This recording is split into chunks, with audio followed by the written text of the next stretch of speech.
देश की स्वतंत्रता के लिए 1857 से लेकर 1947 तक क्रांतिकारियों व आंदोलनकारियों के साथ ही लेखकों, कवियों और पत्रकारों ने भी महत्वपूर्ण भूमिका निभाई। उस समय खूब लिखा गया, खूब पढ़ा गया। आज की तरह तब संप्रेषण के संसाधन बिल्कुल ना होते हुए भी वो सृजन आम आदमी तक पहुंचता था।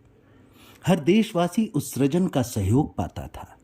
ये भी विचारणीय है कि उस समय का भारतीय भूगोल बहुत बड़ा था।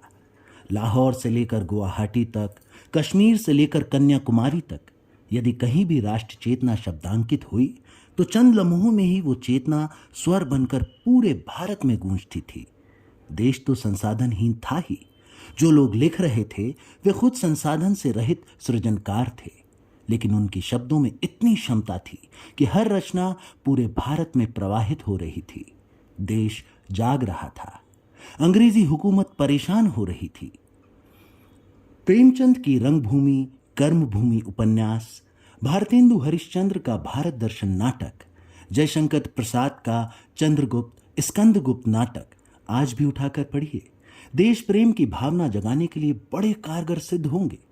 वीर सावरकर की 1857 का प्रथम स्वाधीनता संग्राम ये हो, या पंडित नेहरू की भारत एक खोज, या फिर लोकमान्य बाल गंगाधर तिलक की गीता रहस्य, या शरद बाबू का उपन्यास पथ के दावेदार।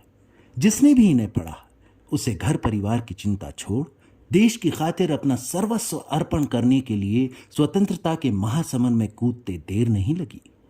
राष्ट्रीयता के विकास के लिए जयशंकर प्रसाद ने अतीत की ओर दृष्टि दौड़ाई। अपनी कविताओं तथा नाटकों में इन्होंने भारत के स्वर्णिम इतिहास को चित्रित किया। स्कंदगुप्त, चंद्रगुप्त तथा ध्रुव स्वामिनी आदि नाटकों के माध्यम से वर्तमान सामाजिक चुनौतियों के सामने अपना प्रतिरोध दर्ज कराया। प्रादेशिक और विभिन्न विचारधाराओं के तनाव से गुजर रहे भारतीय स्वाधीनता संघर्ष को इससे अधिक प्रेरक संदेश कौन दे सकता है, जो चंद्रगुप्त नाटक के माध्यम से चाणक्य कहता है कि मालवा और मगध को भूलकर जब तुम आर्यावर्त का नाम लोगे तभी तो मिलेगा। अर्थात आर्यावर्त की स्थापना विभिन्नता को छोड़कर स्वाधीनता के केंद्रीय लक्ष्य की ओर प्रयत्न करके ही मिलेगा। यहां आर्यावर्त अखंड भारत का प्रतीक है।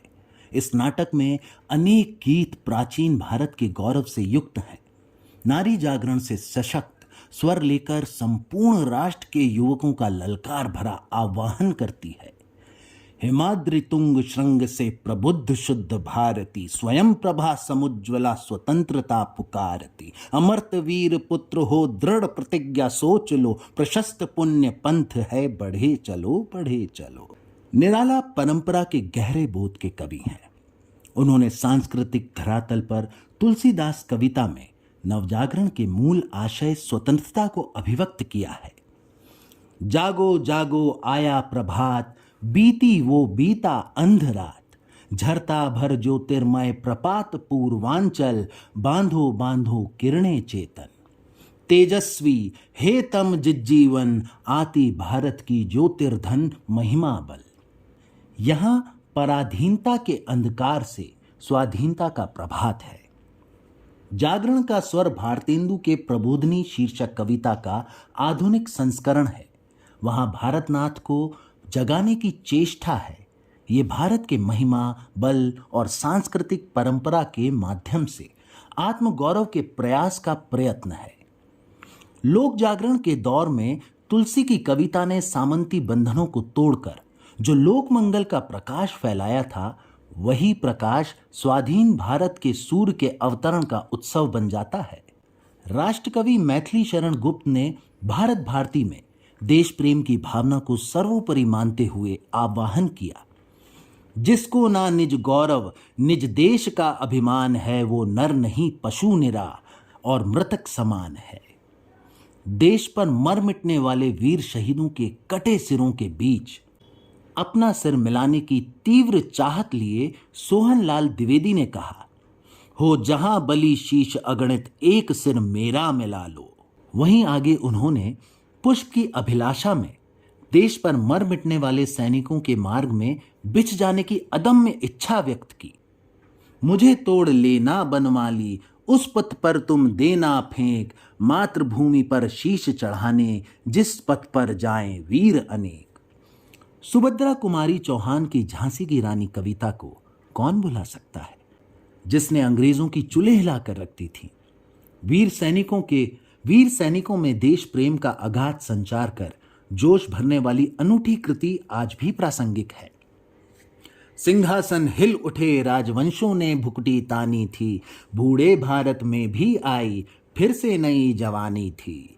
गुमी हुई आजादी की कीमत सबने पहचानी थी, दूर फिरंगी को करने की सबने मन में ठानी थी। चमक उठी सन 57 में वो तलवार पुरानी थी, बुंदेले हर बोलों के मुंह हमने सुनी कहानी थी। खूब लड़ी मर्दानी वो तो झांसी की रानी थी। पराधीन सपने हूं सुख नाही का मर्म स्वाधीनता की लड़ाई लड़ रहे वीर सैनिक ही नहीं, वफादार प्राणी भी जान गए।